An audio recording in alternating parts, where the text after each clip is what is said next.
Coach, one of the things that we talked about before the ball game, the size of Tulsa and the question of would you be able to rebound against them. First half, you had the advantage in rebounds, but second half, that size took over. Did the foul calls have a little something to do with that? You run into trouble with your size down low, getting into foul trouble, but in the end, played a big part in this ball game. Their size. It did.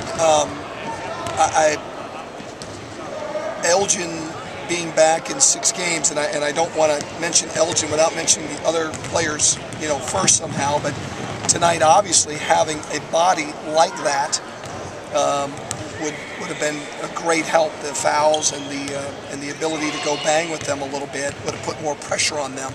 I thought our guys did a very good job, especially in the first half. I thought we got a little tired, and I just kind of talked to the team a little bit about everybody coming off the bench and not wanting to play Brandon Fortenberry for 38 minutes or Roosevelt or Jan for all those minutes. That we've got to be able to use our bench and be able to and still be effective and be tough. But I thought every guy made a contribution tonight, and they wore us down for sure, but it was a 13-point game at the half, and it was a 15-point margin at the end. So I thought we did a really nice job to hang in there with 7 minutes to go and a single-digit lead down to 8.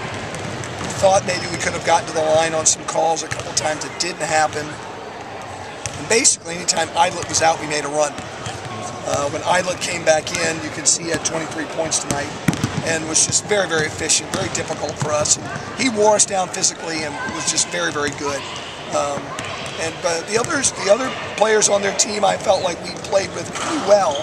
Idlet, having a 6'11" body that can play like that, makes all the difference in the world. And hats off to them, credit to them for being able to recognize that. They do a good job coaching, and so it was a good test for us, and I was really pleased that we fought as hard as we did for as long as we did, and had some chances, had a few chances, just didn't maybe shoot it as well as we would have liked to tonight. Maybe got knocked off our stride a couple of times, but it was a pretty good effort all in all.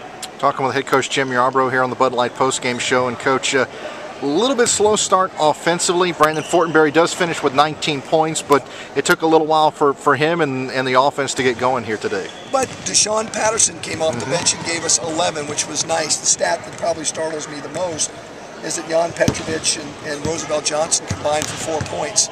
And, I'm not sure David Dumba would have done better in this game, but I know David gave us a little bit more.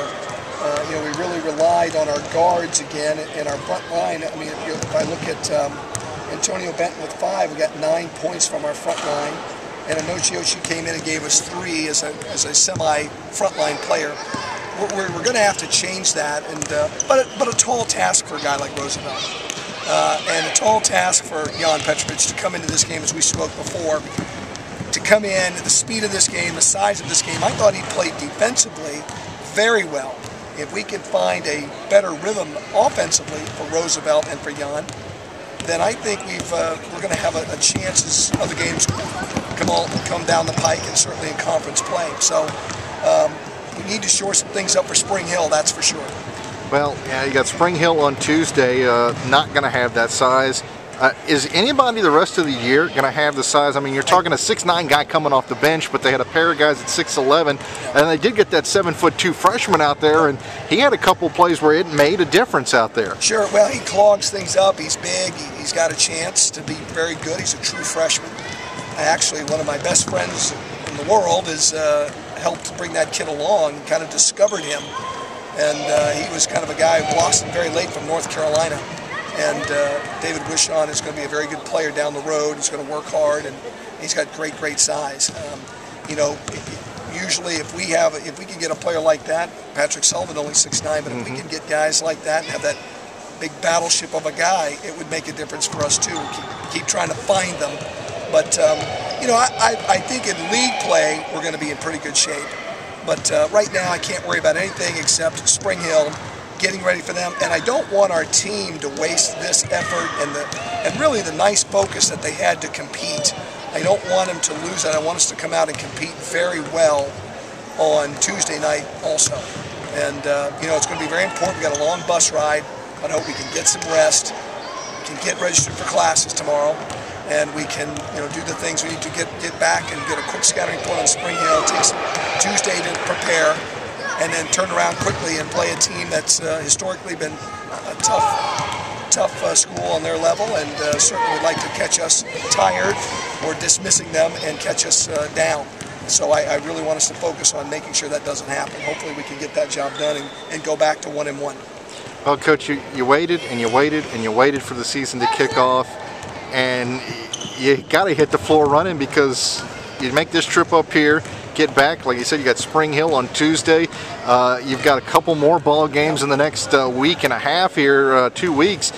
It is not a slow start to the season for you, is it? We're throwing ourselves in there, and I think we'll get better. You know, we've got some games that we should be able to win, I hope, with focus. We should be able to compete against Spring Hill and Blue Mountain College.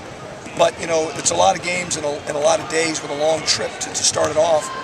You know, we've got 4 games in 8 days. And ULM, which will Sun Belt Conference school, that'll come into town on Saturday and believe they can knock us off. So we'll need a good crowd for these next couple of games to try to, you know, level that out a little bit. And hopefully we can, you know, get a couple of wins at home with the Spring Hill, ULM, Blue Mountain College gives us a chance maybe to go on a little run here before we take another long trip in 2 weeks to Western Kentucky. So it's going to be, like you said, it's going to be, you know, fast and furious, a lot of games every couple of days. So hopefully we're learning and becoming a better team as we go along. And that's really the goal right now. That's really the goal. Well, Coach, thanks for joining us, and we'll talk to you on Tuesday from the University Center. Sounds good. Thanks, Danny.